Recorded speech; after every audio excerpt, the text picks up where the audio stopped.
fire sign, Aries, Leo, and Sagittarius, kumusta po kayo guys? Okay, so fire sign, maraming salamat po sa walang sawang pagsubaybay sa ating pong mga reading.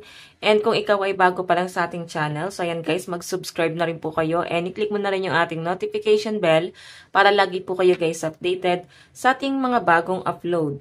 Okay, so sa mga nais po guys, magpa-private reading ay iwan ko na lang yung link sa atin pong description box below. So, fire sign, mag-cleanse muna tayo bago tayo mag-start sa ating reading. Aries, Leo, Sagittarius.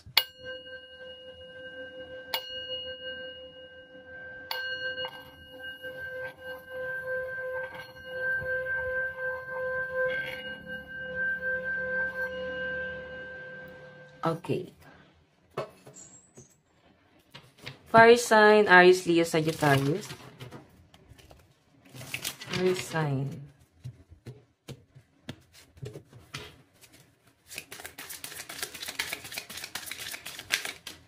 So guys, meron tayong Queen of Swords.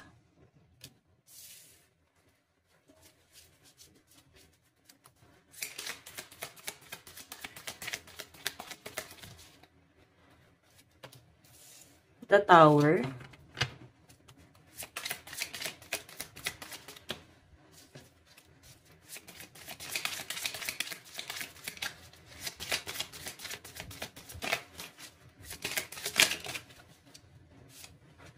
And Six of Coins.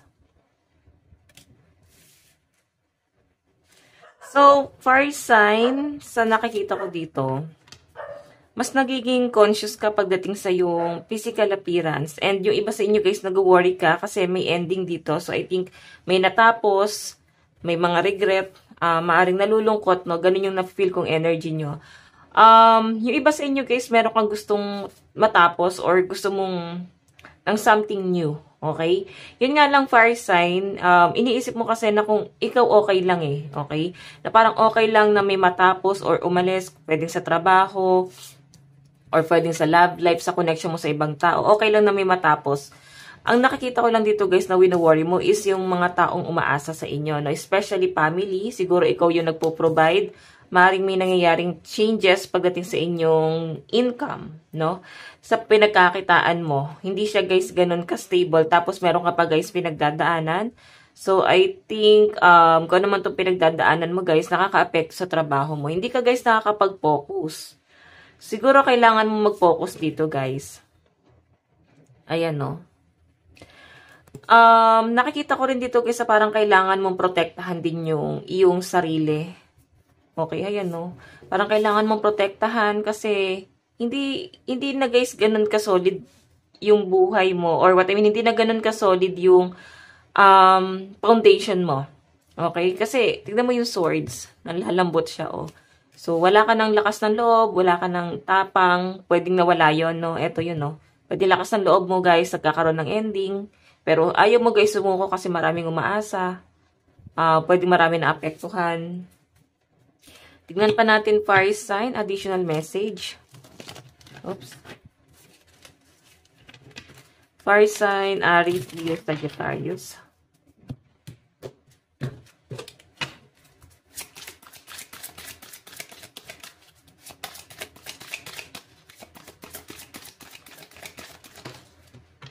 So, meron tayong Knight of Wands. Meron dito guys, someone na parang gustong humingi ng sorry sa inyo. Parang pa lang to guys, oh. So, parang hindi pa siya guys makagawa ng hakbang. So, pinapakita sa akin. Okay. So, guys, meron tayong 8 of Pentacles. So, ito yung sinasabi sa'yo. Parang itong, ngayong araw na to, parang kailangan mo mag-focus, lalo na pagdating sa yung pera. Okay? Titignan natin. Meron tayong 4 of Wands. Ayan. May pag-aantay. Minakita ko dito na parang tapos na yung pag-aantay. Fire sign. Siguro kailangan meron ka ng gawing hakbang sa buhay mo, pagbabago na dapat mong simulan. Kasi ito na nga guys, may ending na nangyayari dito. Kung ikaw ay mag-aantay, tapos wala kang gagawin dito, so maaaring masasayang yung panahon at oras. Kasi tumatakbo yung panahon natin, guys. Nagkakaedad tayo, tapos walang nangyayari. So, may nakikita ko dito, fire sign, na para bang kailangan mo ng gumawa ng action, handa ka na, ikaw na lang yung hinaantay. Okay? Maaaring kailangan maghanda ka na dito. So, fire sign, ayan, Knight of Wands, may mga pinagdadaanan kayo na maaaring hindi mo guys ma-share sa family. Trusted friend lang din yung pinagsasabihan mo ng mga pinagdadaanan mo. Knight of Wands, tignan mo yung pagkakahawak niya sa ano, maaaring parang yung na-feel mo is guilt or panghihinayang. Ganon, parang nanlulumo guys. Ganon yung na-feel ko sa'yo. So, hindi guys yan makakatulong sa inyo. Mag-focus ka daw. Ayan o. Ito na yung panahon para gumawa ka ng hakbang. Ipagpatuloy ang buhay, ipagpatuloy yung inyong ginagawa. Okay? So, tignan natin. Fire sign. Meron tayong the devil. Oh my God, ano to? Meron tayong justice.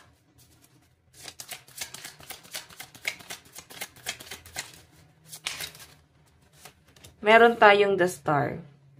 So, ito guys ay patungkol sa contract. Maring merong hindi magandang nangyayari pagdating sa trabaho mo. The devil, so I think may toxic or may paparating na hindi maganda. Pwedeng may gulo, problema, conflict. Maring ikaw ay nasa-challenge ngayon sa trabaho mo. Mataas ang ambisyon nyo guys. Maring may pinanghihinayangan ka pagdating sa iyong trabaho. Yun nga lang guys, justice siguro may mag-e-end ng contract. Pwedeng yung iba sa inyo nag-aalangan kayo kung magre-renew ka pa ng kontrata. Justice, yung nasa sense ko. So, I think, pag-iisipan mo mabuti yan. The star, marami naman guys paparating sa inyo. So, I think, kahit na magtapos na tong trabaho mo, kahit na mag-end of contract, di ka na mag-sign, may nakikita akong opportunity, siguro maraming tulong pa rin naman guys ang paparating sa inyo. Okay? Ibig sabihin, possible, fire sign, na may mga taong nagmamalasakit pa rin sa'yo, lalo na kung ikaw ay may pinagdadaanan.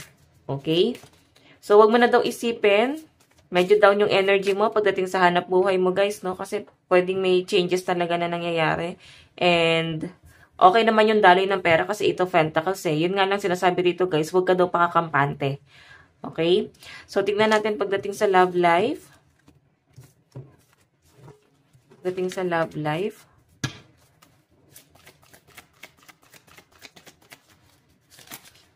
Okay, sa love life po ni fire sign.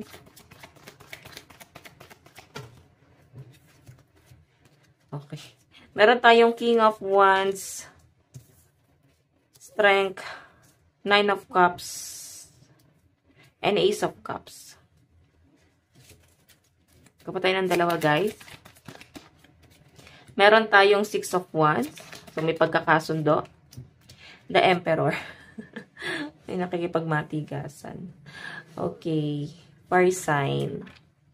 So, fire sign overflowing. Nakikita ko na mahal ka ng person mo. King of Wands, maaaring hindi kayo guys ganun ka-open sa communication. So, I think ito yung nagiging problema nyo. Siguro, ayan, yung communication, siguro magaling yung person mo sa ibang tao, yun lang yung kinakausap niya, yun lang yung pinagtutuunan niya ng pansin. Pero pagdating sa connection nyo guys, the strength, Nine of Cups, ito yung gusto mo na parang i-workout nyo, para mag-usap kayo. Siguro guys, nahihirapan ka sa ganyan. May nakikita naman ako dito guys, Ace of Cups, Six of Wands, and the Emperor. So marami naman guys nag-a-admire sa inyo sa pinapakita sa akin. Actually, mahal ka naman ng person mo. Okay, yun nga lang guys, medyo nagmamatigas yung energy. Energy niya kasi Emperor siya. Ayan may mga kasunduan, siguro gusto niyang pagtuunan ka na talaga niya ng pansin. Kung etong connection na to guys, ay meron na siya guys, matatawag na assurance. Gusto niya ng assurance sa inyo guys. Ayan kasunduan, Six of Wands, tapos Emperor. Meron siyang hinihingi dito na assurance sa'yo.